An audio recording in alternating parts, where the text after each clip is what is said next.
ये सब मालूम होना चाहिए आपको, है 2 मार्क्स के लिए क्वेश्चन आएगा और बहुत इजी है, बहुत मतलब बहुत इजी है।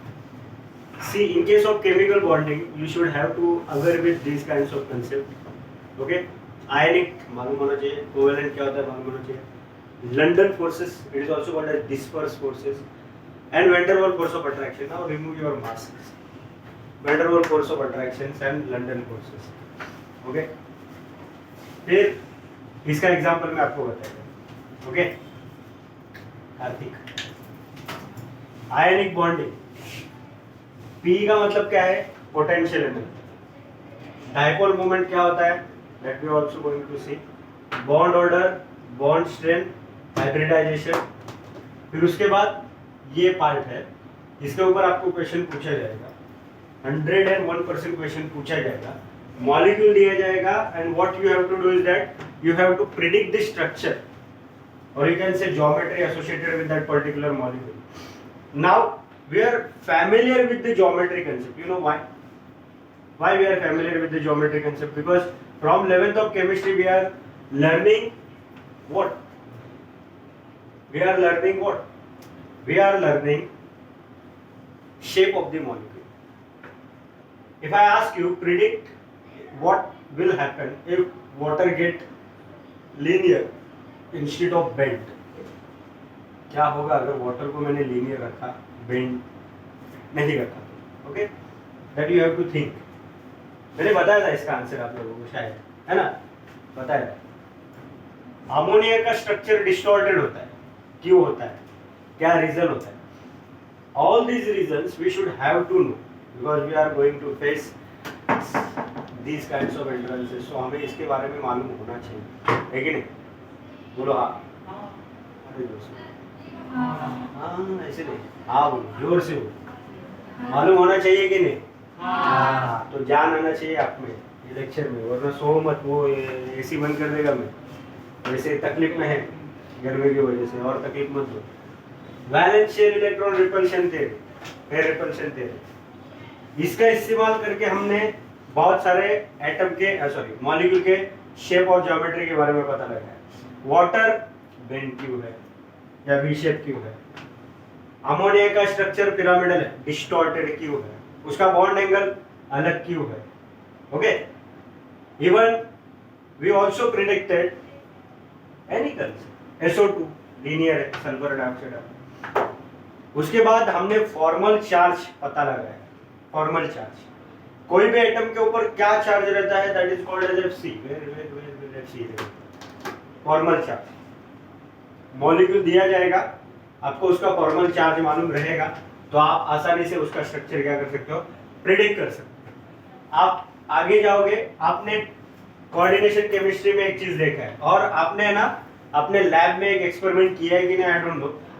KMnO4 का एक्सपेरिमेंट था आप लोगों को, है ना.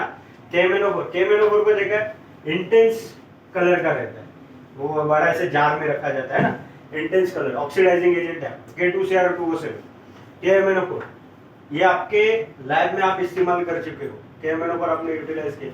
Now in case of KMnO4 what you are going to do see is that it is intense in colour, pink, violet, purple, dark रहता है, डार्क. और आप कोऑर्डिनेशन केमिस्ट्री पढ़ते हो. In case of coordination chemistry what you are going to learn is that कि अगर कोई भी कंपाउंड को कलर आता है तो कोऑर्डिनेशन बात करता है DD ट्रांजिशन का, है ना, DD ट्रांजिशन का. पर हमने देखा है KMnO4 में मैग्नीज जो d ऑर्बिटल है, जो मेटल है जिसके अंदर ट्रांजिशन होना चाहिए, वो +7 ऑक्सीडेशन स्टेट में रहता है, मतलब उसके पास इलेक्ट्रॉन मौजूद नहीं रहते.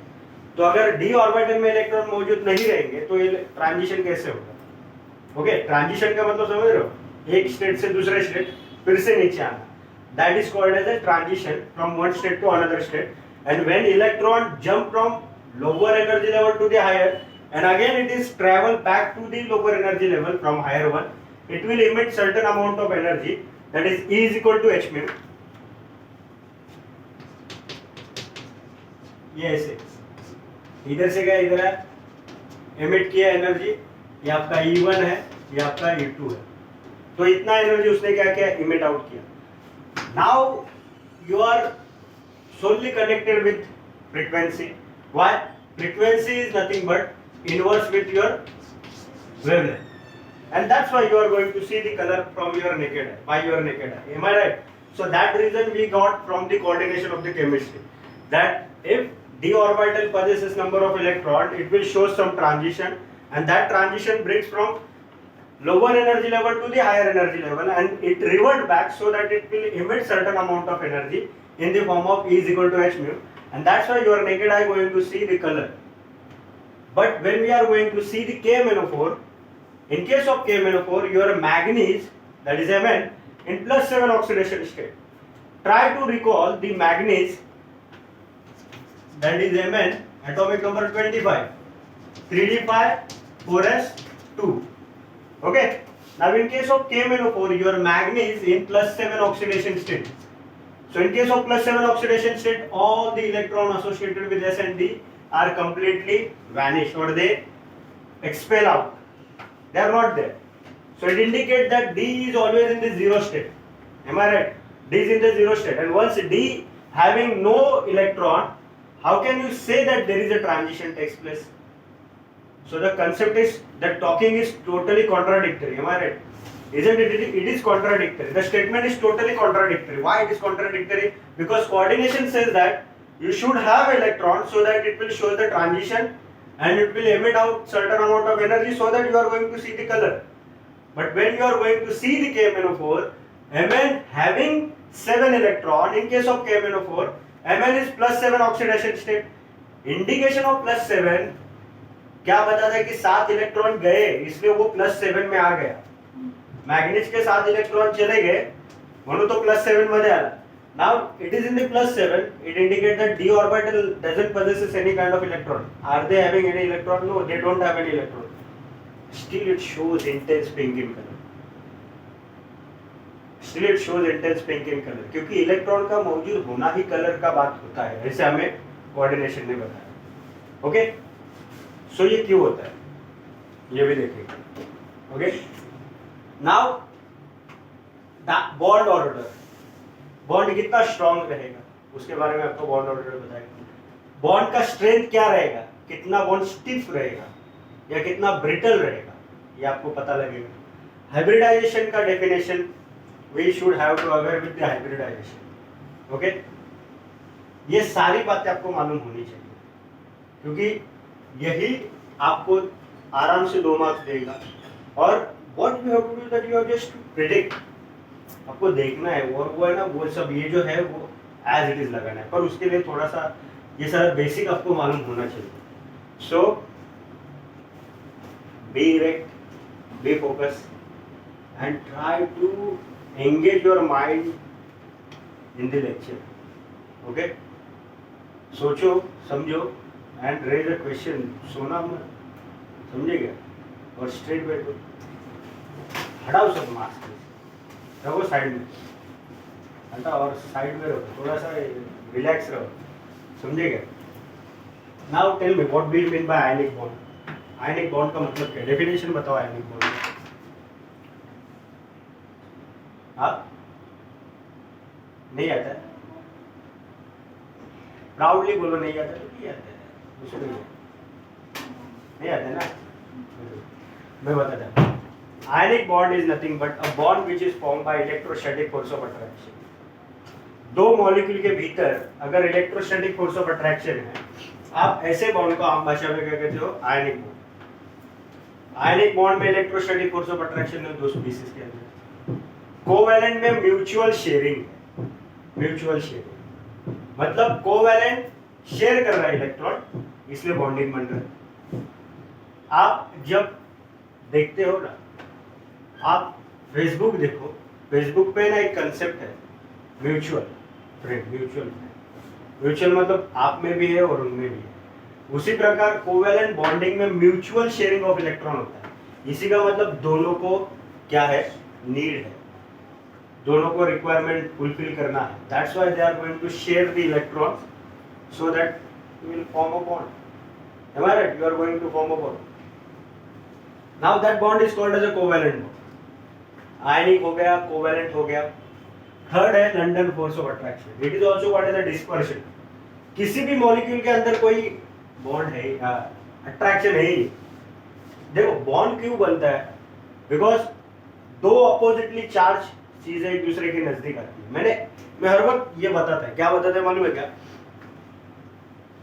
अगर कहीं पे पॉजिटिव और निगेटिव है, ध्यान से सुनो, पॉजिटिव और निगेटिव है, कौन सा बॉन्ड बनेगा, ion, ion, sodium chloride, Na+Cl-, बराबर है, bond ion. Covalent, mutual sharing है। कहीं पे निगेटिव निगेटिव एनवायरनमेंट रहेगा, क्या बनेगा आपका, कोवैलेंट। क्या बनेगा आपका, कोवैलेंट। जैसे कि CH2 या फिर C2H4। देखो ये क्या है, NaCl, Na+Cl-, पॉजिटिव नेगेटिव। अभी C2H4 को कैसे लिखे,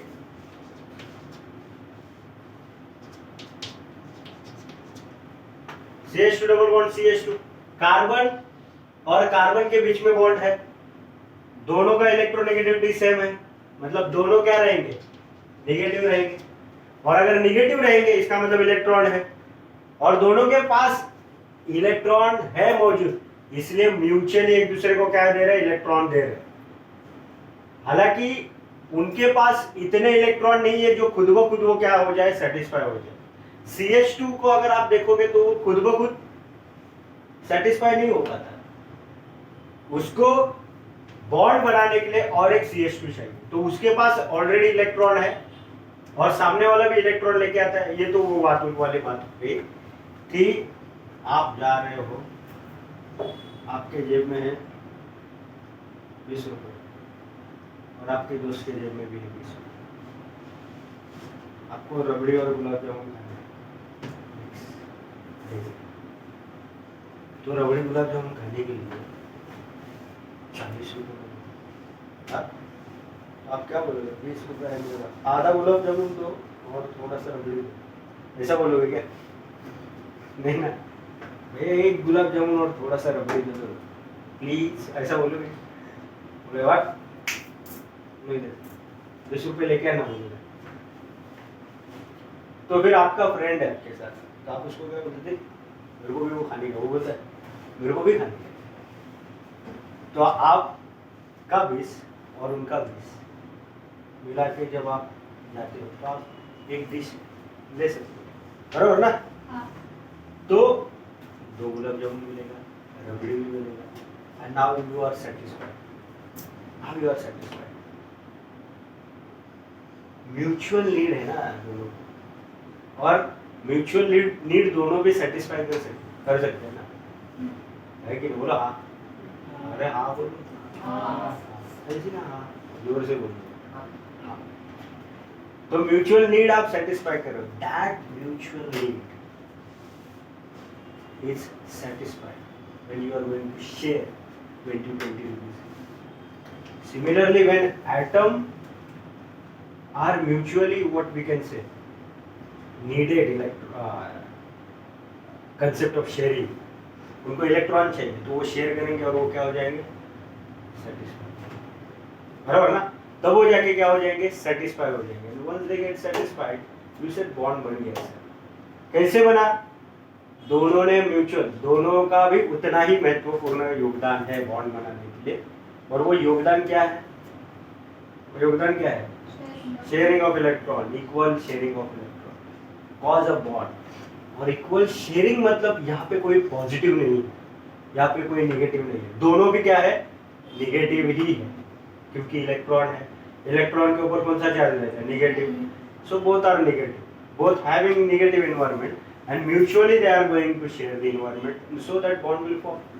But in case of ionic bond, when you are going to see the ionic bond, you said sir उसके पास पैसा नहीं है, मेरा दोस्त है ना, ठीक है, तो उसके पास पैसा नहीं है ऐसा बोलोगे, तो उसके पास पैसा ही नहीं, मेरे पास 40 रुपये, चलो फिर आप वो डिश ले।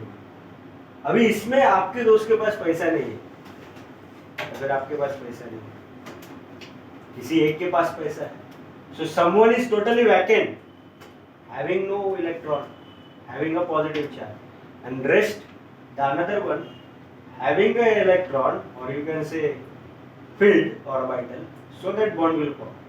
And you say that purposely positive और negative charge है, positive और negative का बात है, negative मतलब इलेक्ट्रॉन, पॉजिटिव मतलब कुछ नहीं, तो वो बॉन्ड आयनिक बॉन्ड है ना, बॉन्ड आयनिक, और वैसे interaction electrostatic force of attraction की वजह से होगा। लंदन फोर्स मतलब क्या है ये मैं आपको बाद में बताएगा जब सरफेस केमिस्ट्री पढ़ेगी। फिलहाल के लिए इतना जान के लो, ये डिस्पर्सिव फोर्स है जो डिस्पर्स किया, जो डाला है मॉलिक्यूल के अंदर। हालांकि बहुत सारे ऐसे फोर्स रहते हैं जो इंड्यूस रहते हैं। इंड्यूस का मतलब समझते हो, जिसके इन्फ्लुएंस की वजह से हो, किसी और के इन्फ्लुएंस के वजह से, या उनके अंदर डाला रहता है, वो पहले से ऐसे नहीं रहते। किसी के इसमें होता है पहले अपना बच्चा इतना बहुत होशियार था, कॉलेज गए दोस्त लोगों के इन्वायरमेंट क्या मालूम क्या हो गया, इसको बिगड़ गए, संगत का परिणाम। So induced van der Waals force of attraction, weak force of attraction कहाँ पे मिलता है मालूम है? आप डे टू डे लाइफ में इसके साथ ये देखते हो। वैंडरवाल फोर्स ऑफ अट्रैक्शन ऐसे दिखाई नहीं देता, पर उसका एग्जांपल आपको दिखाई देता है। कहाँ पे? Sorry, medicines. और कहाँ पे दिखाई देता है? वीक, मैंने कहा वीक फोर्स।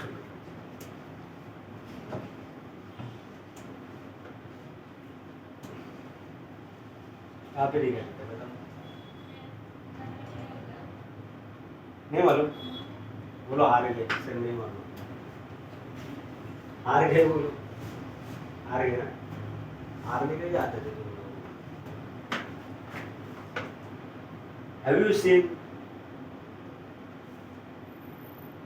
a lizard?